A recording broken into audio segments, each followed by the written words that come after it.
So more than anything, I wanted to just start by thanking you for inviting me, for what you do, and for what you're in the midst of doing, for the model policy guide that you put out, for taking time to go and to advocate, to go and sit down, to go and be a presence, to go be in front of, from Ted Cruz to Sheldon Whitehouse, the whole range of folks who serve.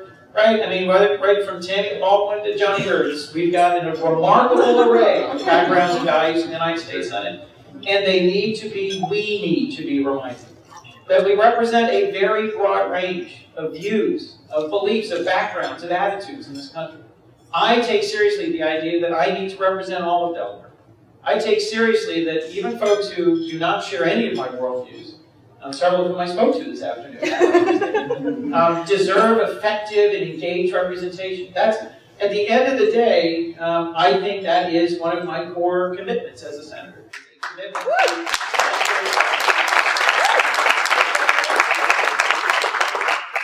So thank you for taking the time to make sure that our elected representatives understand the whole range of who they represent. Some may think that I'm an unlikely person to be addressing you this evening. As you heard, as a United States Senator, I am dedicated to the separation of church and state, and to the equal protection under the Constitution, which I swore to uphold, whether you are religious or secular. But as a citizen, I am a practicing Christian and a devout Presbyterian, and a recent speaker at the Senate Conference. So, I think it's interesting that we have a chance to visit together. If you actually look at what I dedicate my time and my heart and my energy to, I doubt that my values or the things that I fight for in Congress differ very much from the ideals that you hold, or the issues on which you spent time lobbying just this week in Congress. And so, I just wanted to take a few minutes and talk about that. How it is that someone of my values, whose path runs unmistakably through my own religious faith journey, ends up in a place where I think we are natural allies in advocacy around things of lasting difference. And forgive me for the self-indulgence, but I'd like to take a few minutes and just, hopefully this is helpful, walk you through how I came to be who I am and what I try to fight for in the Congress, and then how I came to be here. I am, of course, aware that for many, the Bible, which I consider Scripture, has been used as a document, as a foundation to justify discrimination, has been the basis of intolerance, based on outdated teachings and moral codes, and has been a source of pain and distance and discomfort for many. It is quite a different source for me. And so, forgive me, I'm going to quote my favorite passage of Scripture, something I suspect is not often done. It's Matthew chapter 25. My hunch is it may be either vaguely familiar to you or actually familiar to you. And it's the passage in which Jesus is teaching about what really matters. He is, in summary, he says, "For I was hungry, and you gave me something to eat. I was thirsty, and you gave me something to drink. I was a stranger, and you invited me in. I needed clothes, and you clothed me. I was sick, and you looked after me. I was in prison, and you came to visit me." The person who is making an inquiry of sort of what does this matter says, well, when did that ever happen that I didn't do it for you? He answered, "Truly, I tell you, whatever you did for one of the least of these brothers and sisters, you did for me." Now that has spoken to me, has helped drive my actions and my engagement, my commitment, in no small part because my own parents lived that, made that real in my life. And that has shaped a lot of who I am. I was active in my church as a volunteer as a kid. My parents were instrumental in showing me those principles in action. My dad taught Sunday school, and after one particularly powerful sermon that cited this passage, raised his hand to his own surprise as a suburban Republican businessman, just trying to raise 3 boys, and volunteered to start going to our state prison and visiting with prisoners and building a relationship that ultimately led to a deep relationship with a man who was a convicted murderer, that ultimately led him to risk having that murderer come home and spend furlough weekends with us, with his young children, in this safe suburban neighborhood, in a way that I don't think he thought was a big deal at the time. But now that I have teenage children, and I have a home that I try to keep safe, I recognize was radical. Was an opening of our own family space to someone who was considered by society at the very edge of who is acceptable and who is welcome. My mother, we were just talking about this the other day, helped welcome a refugee family from South Vietnam and helped change their lives and transform them from penniless with nothing but the clothes on their backs to folks who had a real remarkable opportunity. And over the decades, we were involved with them as a family. We got to see them transform into engaged and settled Americans. So in small ways and in big ways. I was raised by parents who took these words to heart and did things with them. I spent time myself in South Africa working for Desmond Tutu, going across the country working with the homeless and homeless shelters, and volunteering with kids in the inner city and schools. And then when it came time for me to do some graduate study, I went to, yes, that institution in New Haven. And while working at a homeless shelter in New Haven, a friend who had a ponytail down to here and was doing criminal justice work said to me, "There's this crazy lesbian lefty nun you've got to come listen to." Sounds good to me. And I audited one class at the divinity school and thought she was amazing. I took a second class, a third class, a fourth class. And ultimately, one Sunday, the dean of admissions said to me, "You know, we do let law students into the divinity school." And so in what was for me a surprising step, I chose to enroll in the divinity school. Now, I was very active in the progressive community in my law school. And most of my friends were politically active progressives. But I was unprepared for their response. When word started filtering out that I, enrolled in divinity school, some of them literally disowned me. My own roommates moved out. Several folks literally stopped speaking to me and acted as if I'd lost my mind. Either made offensive jokes that were kind of not funny, or cut me out of their social circle in ways that were unexpected to me and personally hurtful. And it took me quite a while to get through all of this. Some of them sort of up here just dismissed divinity as a serious field of study and said, "Chris, you're a scientist, you're a chemist, you trained as a chemist as an undergraduate, how could you possibly believe in this insane stuff?" And others had a far more edgy and political response. And as I tried to heal and to reconnect with those relationships with folks who meant a great deal to me, who I worked with hard in the homelessness clinic or had taken classes with, I came to learn that many of them had personal experiences of deep pain and of alienation, of abuse, literally, or figuratively, in their own childhood or their own communities that had driven a big wedge between them and religion. And that helped me understand what I saw real bigotry.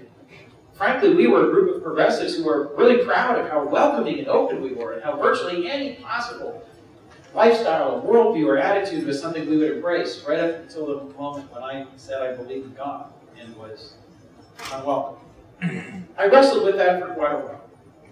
And eventually, I came to understand that for many of my colleagues in the progressive political journey, accepting someone of expressed faith was one of the hardest moments of tolerance and inclusion for them. So I've been passionate about trying to help bridge this difference for a while. Because frankly, in the political coalition that works for progressive values, there are truly progressive Christians and Jews, and there are truly progressive non-believers or secularists who have profound common cause. And getting past some of our misunderstandings of each other, which often means getting past some of our own childhood experiences or youthful experiences that can be very painful and very personal, is absolutely essential to building the bridges to a sustained coalition of action.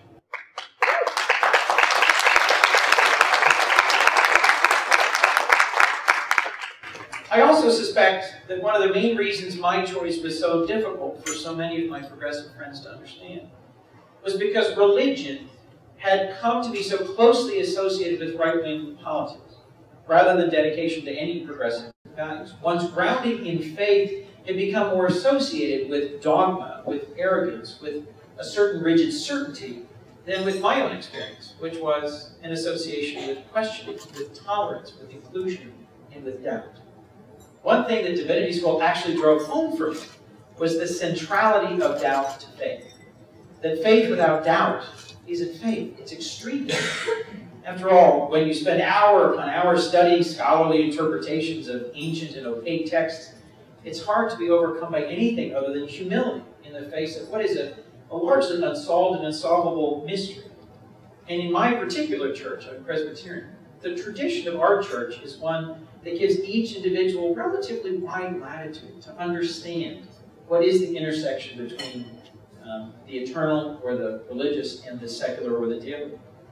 My own church upbringing, the idea of one person having a monopoly on truth would be considered not prophetic, but fanaticism. So when I think about this country's founding, the central tenet of secular governance, I also think about the importance of doubt and of humility.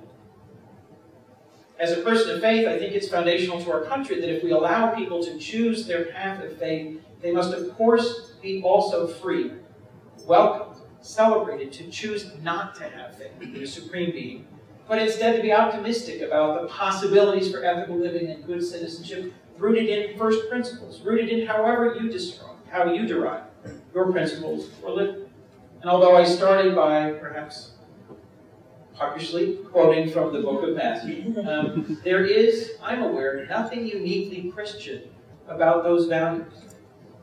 It's just as easy to get there through faith as it is through other experiences that help us just discern how to treat each other respectfully and kindly.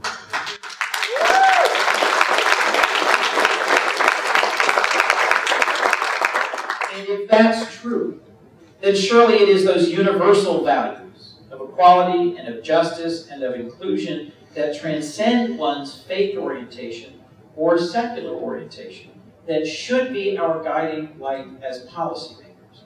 Religious freedom must also be freedom to not have our values or practices forced into the public square. I'll remind you, Thomas Jefferson wrote in a letter to John Adams, "Say nothing of my religion. It is known to God and myself alone." If we take seriously the value of one's individual freedom to choose faith, then we must also take seriously the right of our neighbors not to be oppressed by discrimination, even if it's informed by one's deeply held religious tradition. And it is exactly that intersection that is once again at the front of the news, that is once again at the center of a national debate. One other quote from a founder of life. George Washington wrote beautifully about this idea in a letter to the Newport, Rhode Island congregation. Although it could have been addressed to any group of believers and non-believers alike, it was to one of the oldest synagogues in America. He wrote, "All possess alike liberty of conscience and immunities of citizenship. It is now no more that tolerance is spoken of, as if it was by the indulgence of one class of people that another enjoyed the exercise of their inherent natural rights. For happily, the government of the United States, which gives to bigotry no sanction, to persecution no assistance, requires only that they who live under its protection should demean themselves as good citizens." And he closed, "While everyone shall sit under his own vine and fig tree, there shall be none to make him afraid." Today, the dominant voices of faith, self-identified, self-professed faith in our national politics, unfortunately still remain most associated with dogmatism, with a certain rigid hubris and certainty that says, "I have the answer, and the rest of you, be damned." I recognize that if doubt and humility are central to my faith experience, then that leaves open the distinct possibility that others are right and I am wrong. And I think starting from that point is the beginning of the bridge building, which I hope we will continue. The certainty that's become associated with religion and the far right in politics is a genuine problem, I think, for our bridge building, because it makes it seem as if religious values can only manifest themselves in conservative diatribes about homosexuality or abortion. In the association of religion or Christianity with Republican Party politics, I think there has subsequently been a real backlash against religion or expressions of faith, especially amongst progressives. As a progressive person of faith, this has been profoundly harmful, and not just with my roommates and my social circle, but more broadly in terms of where we can go together. It's caused discrimination and bigotry that's counter to our values as a country. That's true whether we're debating the rights of committed gay couples to enjoy the blessings of marriage, or to be served at whichever business they choose, or whether the church's teaching should have an impact on public policies regarding reproductive health.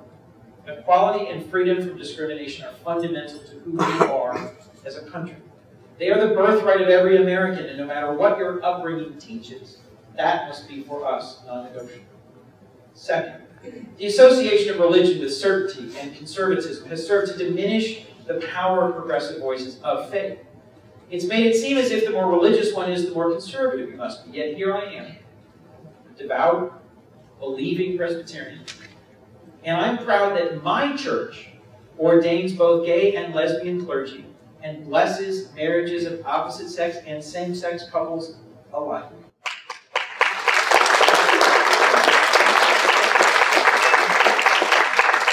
A year ago, January, I had the distinct honor of preaching at the wedding of a close couple who I dearly love, who were the first to wed under Delaware's new marriage equality statute.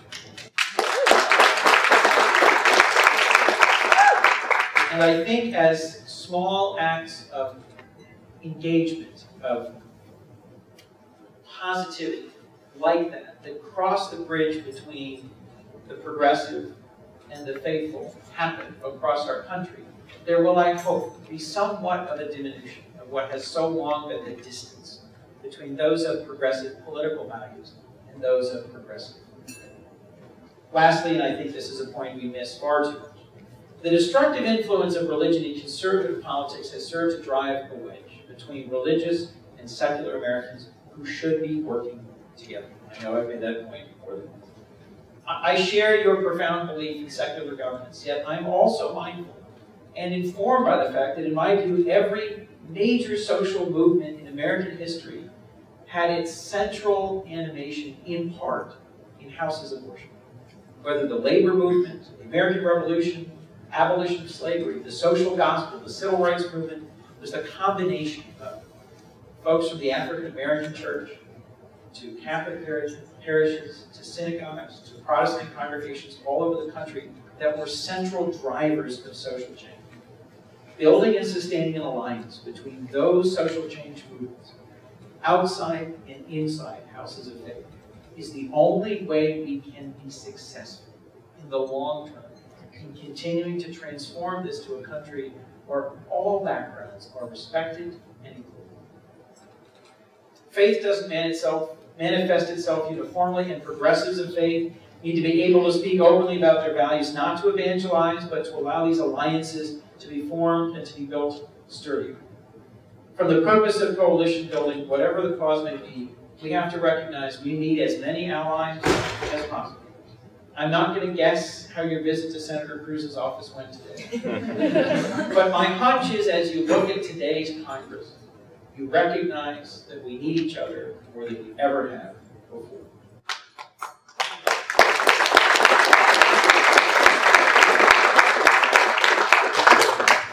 Though we've come a long way, too many LGBTQ Americans are still treated as second-class citizens by their government, state or federal, because of who they are and who they love.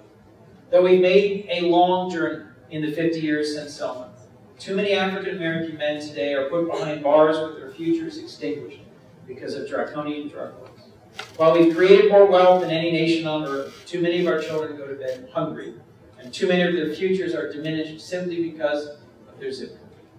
I have huge confidence in our country's ability to continue perfecting our union. And a big reason why is because the values that bind us together transcend whatever your childhood experiences were, whatever your religious affiliation or secular views may be, because they are greater than any of those. So whether you pray 5 times a day, or once a day, or never, I am equally hopeful that we can transcend those differences and be woven together by our advocacy for a more just and equal society. So thank you. Thank you.